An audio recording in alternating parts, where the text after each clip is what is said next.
As you can see, I got myself a wee bit of a dilemma here. So, got about a 55, maybe 60-foot spruce tree, and it came over in that windstorm we had, and it's hanging over my chicken coop. And I got a wee bit of time invested in this coop, so I hand made all these shakes. I froed them out and shaped them on my shaven horse, and anyway, no, I should point out that no chickens are harmed or going to be harmed in the filming of this video because we have no chickens anymore. So we put mesh on the top here, which is another problem. If I didn't have this mesh, it would be easier to rig this tree, but I want to preserve this. We had bandy hens and they'd fly over those walls, so we had to sort of enclose it. So somehow I got to get that down without destroying this whole network of net I have over the run out for the chickens anyway. And we'll probably be getting chickens in the spring and hatching them out, so we got to get this done, and I certainly don't want to lose this. So I'm going to break from my 1800s, or sorry, 1700s, 18th century typical way of approaching things. I'm going to employ some modern tree climbing equipment because yeah, I'm not gonna break my neck doing this, or at least I hope. Anyway, I'm going to see if I can figure out how to rig this.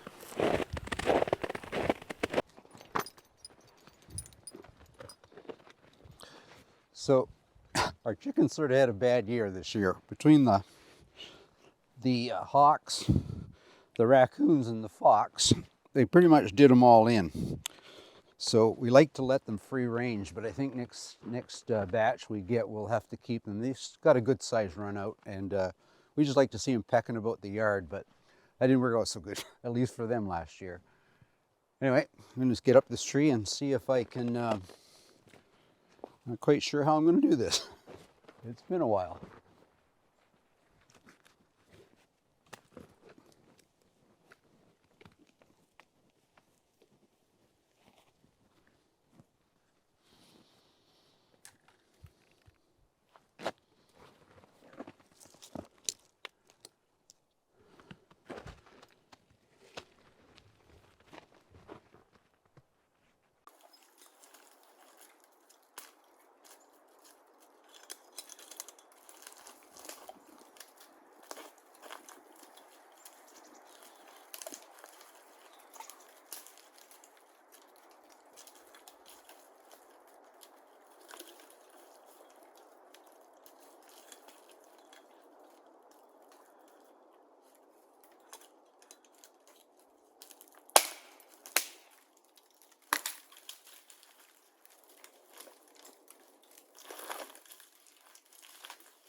Okay, that worked about as well as my first loaf of sourdough bread in the Dutch oven.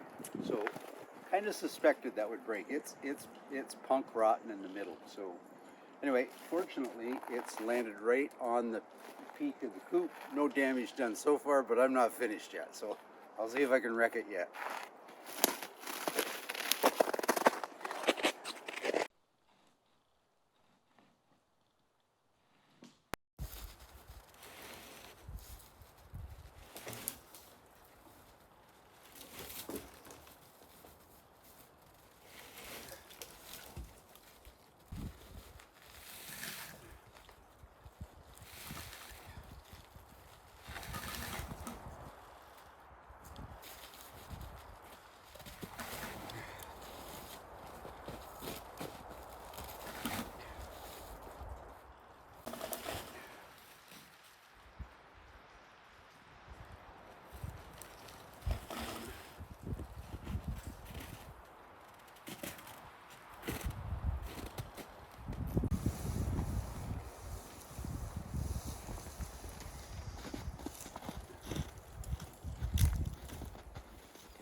Haven't broke anything yet.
Got her down. didn't quite go according to Hoyle, but anyway, no damage done to the coop. A couple of tears in my netting, but that can be easily repaired. So some cleanup to do, and yeah, I think I'll leave this bucking up for another day.